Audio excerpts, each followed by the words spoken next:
Here's Benny Goodman again with Sugarfoot Stomp.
New York has just warned us to stand by for the Joe Louis, Jack Sharkey duetto, which you can listen to without changing your seat or shifting your dial.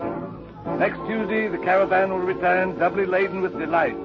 I'm proud to say that for our own drama, we have secured the masterpiece of that master dramatist Molnar.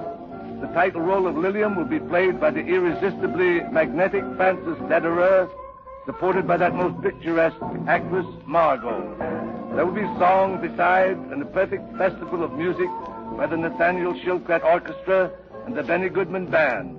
And now, we hate to leave you, but we're as eager as you are to hear what Jules Louis has to say to Jack Sharkey and what his comeback may be if he has one. May it be a good fight, and may a good man win well. Let's listen to the fight.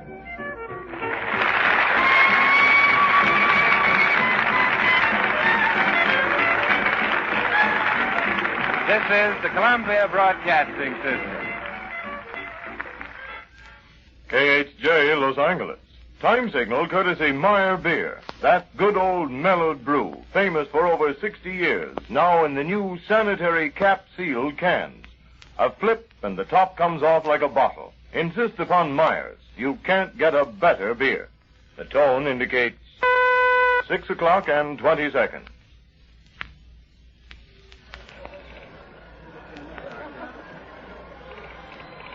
Ladies and gentlemen, the Sharkey-Lewis fight.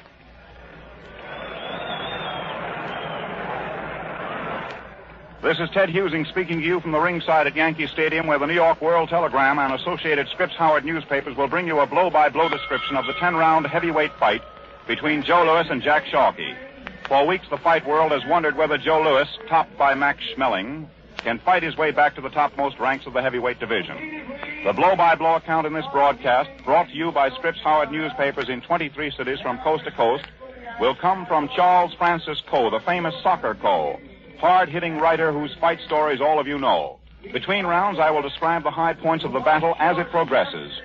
35,000 fans have gathered tonight in this great stadium. And here is an announcement from Harry Balow regarding the departure of the fans from the Yankee Stadium. And now let's hear the noise of these thousands and his announcement as they cheer the principals who have just entered the ring. Will follow this feature event. Permit me to present you Frank Philadelphia heavyweight contender Al Eaton. There's an announcement regarding Al Eator, who is coming up, Philadelphia lad who wants to get into the heavyweight picture. And now the big point is, has the Brown Bomber reloaded that big bertha that helped him blaze a sensational knockout trail along the heavyweight avenue, or has the flame been spiked forever by the smashing impact of Max Schmeling's right-hand clouts to the chin? There's a lad seated right here who knows the answers to these questions and all these contentions that have faced everybody for the last 2 weeks, and he will be your blow-by-blow broadcaster for tonight. He is Charles Francis Coe, better known to all of us as Soccer Coe, a name he derived in the days when he was the welterweight champion of the Navy, author, writer, and sports enthusiast. Soccer will keep his eyes peeled for the action in the ring and relay it to you. One of the tallest fighters in the world has just been introduced. He's not known here, and the crowd gets a great laugh out of him. So here, ladies and gentlemen, before the big war begins, Soccer Cole will take a few seconds to give you the late highlights of the Louis Sharkey get-together. Soccer Cole. Hello, radio ears from coast to coast. Here we are at the Yankee Stadium, just waiting with bated breath for the big if contest of all time. Jack Sharkey, the if man. If he's in tonight, we'll get a great fight. The brown bomber, Joe Louis, the most colorful fighter of all time, just a few short months ago, met, as you know, Max Schmeling recently and was knocked out. If he hasn't too much of the all-lang syne recollection, he too will again be the great colorful fighter. You know, you mustn't discount Joe Louis too much, because when he met Max Schmeling, he was but 21 years old. Jack Dempsey, one of the great of all time, was knocked out in a round by Pueblo Jim Flynn and never attained championship caliber until he was 23 years of age. Way back in the old days, in the gay 90s as we see fit to call them now, Jim Corbett reached the ripe old age of 26 before he had sufficient experience to be a champion. Gene Tunney, just before we entered the ring, told me that Louis entered the ring for Schmeling very much frightened. That's about all I have to say now, except that Joe doesn't look very frightened, and neither does Jack, and Ted and I will do our best to give you a very accurate and entertaining broadcast. Come in a minute, Ted Husing. Thank you very much. Harry Balow, who is the announcer here, is just announcing the fact that a 15-round contest will take place at Madison Square Garden Bowl. He is introducing Max Schmeling of Germany, who is receiving a tremendous ovation. I saw Max in Berlin just a few weeks ago at the Olympic Games, and as he crosses the ring, he shakes hands first with Jack Sharkey and then with Joe Louis, both the principals being in the ring. And the present title holder of that division, our own James J. Braddock.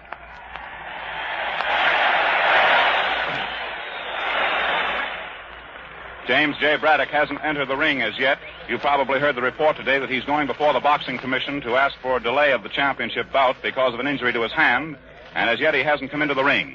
The boys are in the ring. I know that Soccer's looking them over very carefully, and in a few moments I'm going to ask him to tell you what their conditions are. One of them is obscured from us. Wait a minute, here's an announcement again from Harry Balow, but Soccer, you can take it in the meanwhile. All right, here they are. Sharkey, weighing 197.25 pounds, is lighter than he's been for any of his recent contests. Joe Louis at 199.75 is heavier than he has been. He's sitting over in his corner now, wrapped in a brilliant blue with a crimson band bathrobe. And he looks as though he's ready to go the fight of his life. Right over my head, perhaps you hear as an overtone the voice of the announcer, Harry Balow, is the great little veteran and champion of the ring, Tony Canzoneri, about to be introduced.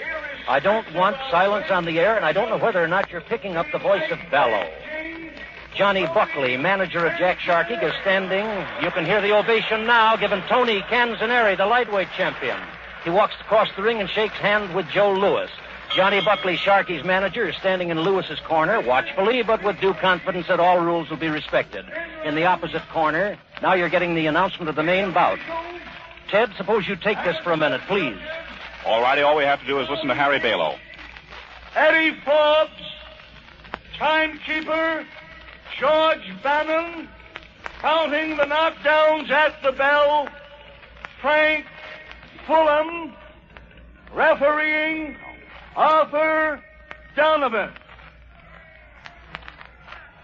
Wearing purple trunks from Boston, weighing 197.25, former world heavyweight champion in a successful comeback campaign, who hopes to ultimately be privileged to meet the champion again in an effort to regain his lost laurels, Jack Sharkey. Sharkey is recorded with a very high vote by the crowd. And now again to Harry Balow. Capable opponent, wearing red striped trunks from Detroit, Michigan, weighing 199.75, who hopes by his performance this evening to again reestablish himself in the eyes of the boxing world as the outstanding contender for heavyweight championship honors, Joe Louis. Crowd gets a great kick out of the fact that Harry Balow is never too brief in his announcements. That's been one of Harry's grand efforts throughout the years, ever since he's been in the armies and now in the big time, having succeeded that grand old veteran. Arthur Donovan is walking across the ring talking to Harry Balow. The mic is going to be lifted up. The two men come to the center of the ring, and we're going to hear what they have to say. You men know the instructions and have heard them before and are quite familiar with the rules of this state. Now, I expect no trouble in that store. All I ask of you two men is to do just what I tell you while you're in this ring tonight. At no time while this contest is going on do I want more than 3 men in this ring. Now, when I tell you men to break out of a clinch, I'm going to order you to do so, and I want you to break immediately, and I insist upon a clean break. Now, that's very plain. Okay. Oh, no, we won't stand. Okay. Well, you heard it all, and here's Soccer Cole for the first round. All right, Soccer. In a second, we'll hear the bell. The boys are dancing in their corners. The bell, and they enter the center of the ring. Sharkey with his hands well up. Joe slouching in as usual. Sharkey tries with the left, and they trade left. They circle in the center of the ring. They stand cautiously. There's no rushing in, trading. Sharkey tries into short with the straight left. Joe hits Jack with a right crossover, just like Schmeling hit him, but not an effective punch. Joe comes in with a straight right and a left to Sharkey's head. The right over us. He lands a left to Sharkey's body and a right chop to the chin and a right and a left to the body. Sharkey lands a right uppercut to Joe's face and to his body and a left hook to the side of his head, and they tangle. Arthur Donovan separates them. They're both very cool. Jack tries with the straight left. He takes 2 straight rights to the side of the head, then a straight and a very hard right to the chin. He comes back in gamely with a right to the body, and they tangle. They're squaring off in the center of the ring, boxing with each other. Joe feints with his body. He feints again with his body. Jack's short with the left. Joe tries with a wild right and misses. Jack weaves inside, lands a right hand to the body. They're standing close. Joe lands a left hook to the body and a right cross to the head and a right cross to the head and a right cross to the head. And he's laying Sharkey back over the rope.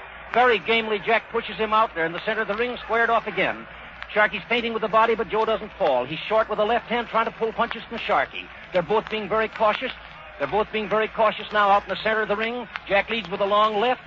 There he tries with a wild right and circles Joe's neck. He tries with an inside right hand uppercut in close, pushes Joe to the ropes. Arthur Donovan, the referee, pulls him back. Jack tries with the left and misses. He tries the left hook and misses. The punch is really to keep Joe off or to draw a punch from him. Sharkey standing with his back against the rope. He weaves from the hips. Joe tries with the right and misses, but lands a short right follow-up. Puts Jack to the ropes. Jack pushes him out to the center of the ring, puts his head under Joe's chin, and they're out in the center of the rope. The referee finds it unnecessary to break them. The boys are standing, sparring for an opening in the center of the ring. Joe tries again with the left hook. Jack steps back. They're right over our heads here now. Joe tries with the left hook and lands an inside short right chop to the side of the head. They're clinched now right above the microphone. Joe is pushed back to the center of the ring by Jack Sharkey. Jack takes a straight left to the chin. They're sparring in the center of the ring for an opening. Joe's being very keen. He lands a straight left to Jack's chin. Jack weaves inside, drops low, but takes a right hand from Joe. He pushes Joe against the ropes on the far side of the ring. Joe pushes him away, and they're sparring for an opening in the center of the ring. Joe is short with a straight left. They're sparring in the center of the ring under the microphone. He's short with a straight left. He lands a straight left to Sharkey's chin. Now Jack tries with the left again. He's short. He takes a light left to the face as he comes into a clinch and works on Joe's body. Right, left, and pushes Joe into the ropes in this corner. They're out in the center of the ring once more. He lands a straight left to Joe's face and takes a light left in return. He lands another left to Joe's eye. Joe lands a straight left. They're sparring now. Neither of the punches are very heavy. Jack feinted with his right hand, but Joe stepped back. There was no punches landed. Jack feinted again with his right hand, but Joe didn't step back. Jack lands a straight left, another straight left to the head. Not heavy punches. He's pulling some punches from Joe now. He's feinting very cleverly and very scientifically, weaving with the body and feinting with the hands. And he's doing a very fine job of it. Joe tried with the left and right to the head. Both punches misses. Jack drops inside, lays close on the chest. Arthur separates them. They're standing over our heads in the center of the ring, and Joe tries a right to the head and a left to the body, the latter landing as the bell rings. Jack chops a left to the head, and here is Ted Husing. Thank you very much, Soccer Cole. After the first flurry of blows, which were struck by Joe Louis, Jack Sharkey weathering them very nicely, it appeared to us that Sharkey knew what he was doing. His eyes were clear. He took all the blows that came to him, all of which were delivered to him, short rights and sharp lefts, right over the microphone where Soccer Cole is broadcasting. Sharkey, weaving all the time, started to draw his man out. And then I noticed that in the face of Joe Louis, there seemed to be a doubt that he could put the blow over. And Sharkey, watching that very cagily, started to move in with his left. Both boys are still in good condition. In fact, they're both fighting from the flat of their feet. They're throwing their blows hard. They're rolling nicely. They haven't gotten up on their toes to swing. They haven't done any dancing or any fancy tricks. And in their corners, being worked upon, Jack Sharkey is in good condition. So is Joe Louis, the trainers, and also the managers, giving them their instructions and working on them very nicely. Here's the 10-second warning bell, and out they come with Soccer Co. at the mic. Now they're hanging on the ropes, each seated on his chair, very calm, both of them. There's the bell. They come to the center of the ring. Jack puts his hands up well in time. He wipes his nose cautiously, stands out in the center of the ring, feints again with that body, feints again with that body. Joe tries with a light left and misses. Jack feints again with the body, weaves with the head, swings from the hips. Joe is laying back, watching for an opening. He tries with a very light left hook, doesn't mean it. He tries another left hook, and Jack lands a nice straight left to Joe's face. Now he's weaving there, and Joe Louis is a little puzzled by that weaving. Sharkey slips in under Joe and lands two rights to the body. They're in there nudging at each other now. That Arthur Donovan splits them out. They're feinting there. Sharkey feint from the hips. Joe leads a straight left to Jack's chin, not a hard punch. Jack lands in return a straight left. Jack takes a left. He takes another left coming in. Joe misses with a sharp uppercut. Joe hits a hook to the left ear, and they're in there trading punches now, right and left, but they miss. Jack lands a straight left to Joe's eye. Their backs are to the microphone here now, and Joe tries with a very hard left, but Jack evades the punch by slipping underneath. In close, he lands a short left chop to Joe's head. He lands a straight left and takes a straight left. He slips under Joe's hands, and they go into a clinch. It's not necessary to split them out. They're in the center of the ring, feinting. Watchfully, two fine athletes here. Joe tries with a long left. He tries to a long left to Sharkey's left eye, and it lands. Now they feint. Jack pulls a punch and makes Joe miss. He takes a light left to the head, slips inside Joe's hands, tries to pummel with the right and left, but Joe's too clever and ties him up. They back to the ropes, the rope of the microphone. Joe tries with a vicious right and misses. He lands, however, a left hook to the head coming in and then a right to the side of the head. Jack takes the punches beautifully, pushes him out, and then takes a straight left to the face, another straight left to the face, and slides in the beautiful right-hand punch to the heart and a left to the head. And Joe lands a hard right to the chin and a left to the chin and misses a right and lands a terrific left hook on Sharkey's face. Jack's against the ropes, bent over. Oh, Joe Louis, left, right to Sharkey's head. Sharkey comes back with a beautiful left hand on the face. Now he's leading out of danger's path. He's standing against the ropes and takes a terrific right and a knockdown. Sharkey down, 2, 3, 4, 5, 6. Jack's on his knees, 7, 8. Jack's getting up, 9. Jack's up over the microphone here, and Louis charges across the ring. He lands a terrific left to his body, hits Sharkey with a right. Jack is weaving, takes a left to the chin, a left to the chin, a right to the head, and he's down. 2, 3, 4, 5, 6. Jack's on one knee, hang on the ropes. 8, 9, he's up. Louis from the neutral corner charges across. He's measuring his man now. Jack is very game. He lands a left to Sharkey's face, a right to Sharkey's ear. And then Sharkey does a Leon Errol way across the ring. His legs are a little bit weak from that punch. He takes a left to the eye, a left to the face, a left to the eye, a bad right to the body, and a left hook to the face. He's against the ropes, coming out gamely, courageous. He takes a left and lands a left. He jabs to Lewis's cheek. He jabs again to Lewis's cheek, and Louis misses with a wild left. Sharkey lands an inside right to Lewis's chin, a left hook to his face. This is a night that Sharkey's in, and he's fighting like a champion. A straight left to his face, and there's the bell. And here is Ted Husing. Stocker, that was really a great round. There's no doubt about it. The crowd enjoyed it. Sharkey, beginning the round, was forcing Louis to slow down, to fight the fight that Sharkey wanted. He was a sort of a sneering, domineering Sharkey. He had Louis worried because Joe Louis was forcing the fighting. But Sharkey, in return, in retaliation, was light in those blows. Suddenly, from nowhere at all, as Sharkey spun around, we noticed his left eye was cut. Light drops of blood were pouring down, and then, before you could say Jack Robinson, that right ripped out, caught him high on the chin, and dropped him right down here in front of the microphone for a 9 count. As Arthur Donovan waved the count to 8, Sharkey got up a little wobbly, almost at the 10 count, got up, forced a little bit for a second, then took some more. Another right again brought him down for an 8 count, but this time he came up with his eyes clear. And then by forcing his left out, almost in one of those last-minute gestures, he kept his man away. And now as they come out for the 3rd round, we're going to give you Soccer Co. Well, here we are coming up for the 3rd round. Louis very calmly, Jack coming out very strong, very confident looking. They spar for an opening the center of the ring. Jack recedes from the attacking Brown Bomber. Looks like Louis is coming back on that Brown Bomber title. Jack feints with his left, but takes a straight left to the face. He feints with his left and lands a beautiful double-barrel left hook to Lewis's chin, lands a right uppercut inside Louis, takes a short right chop to the chin from Louis, and they spar in the center of the ring for an opening. Jack is weaving. and it bothers Joe. Joe's being very careful. He lands a straight left and a hard right hand, and Sharkey's down against the rope. He swung over the lower rope to count 4, 6, 7, 8. Jack is up again. Arthur Donovan, the referee, wipes off his gloves, and he faces the brown bomber, who comes in charging with his left hand extended and tries with a hard right. He hooks a left to Sharkey's chin, and Jack lands a left. Sharkey is hit. There he goes on the chin, and he's fallen before us over the microphone for another knockdown. He's sitting here, taking his mouth guard out, shaking his head. It doesn't look as though he may make it this time. He's 9, 10, and out. 10 and out. Jack made a good fight of it. They're in the center of the ring now, and I'm going to send Ted Husing up into the organization there. Of course, the crowd has gone mad with excitement. The Brown Bomber, once again, is the Brown Bomber, and I'm going to send Ted into the ring to give you the lowdown on what's happening. Take it away, Ted Husing. All right, ladies and gentlemen, here we are. Joe Louis has done it again. He's on the comeback trail. Joe, will you say a word to the audience?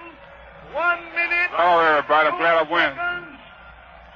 That was Joe Louis's brief statement. You must have something more to say, Joe. You really fought a magnificent Well, I battle. hope I win. Ran the right to go back to the championship anyway. Fine out, Joe. Okay. Joe Louis has just been pulled out by Harry Balow. And if I take a look across the ring, I'll see if it's possible to get over to Jack Sharkey if he isn't in too bad condition. Take a look and see what Jack might have to say over here. Jack Buckley's working on him. He's still out, ladies and gentlemen. He's being taken care of. And he's in that corner, taking it very badly over there for the moment. Johnny Buckley's working on him. They're working on him with the smelling salts. Joe Louis is acknowledging the greetings of the crowd. He certainly put on a beautiful exhibition of punching tonight. Crowds roaring and yelling. The policemen have come in the ring.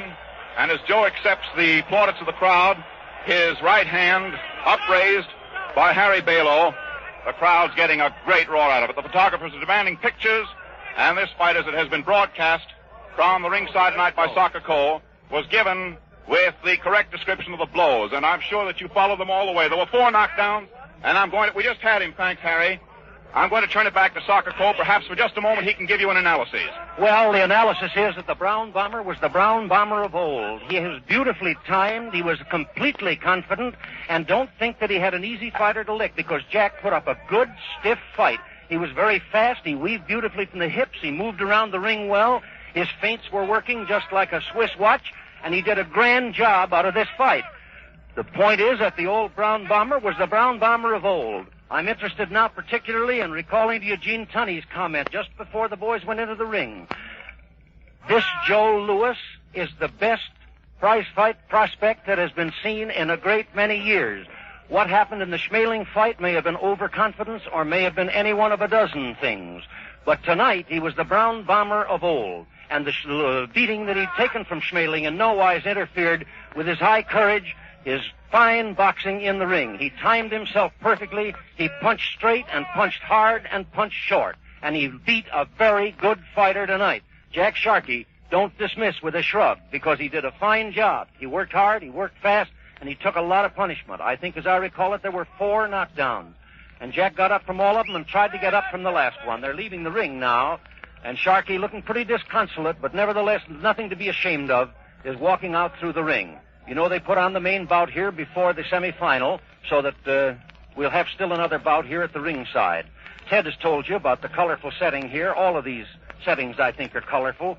Some people, you know, have a mistaken idea of boxing and credit to it all the brutality in the world, when the simple truth of the matter is that mankind gained ascendancy over the dinosaurs of old and established himself as the master species upon earth by dexterity of foot, high courage, keen intelligence, and physical stamina and ability. So it's perfectly natural for all of us to love to see trained athletes get in a contest of skill of this kind. It was a grand fight. And both of the fighters are grand fighters.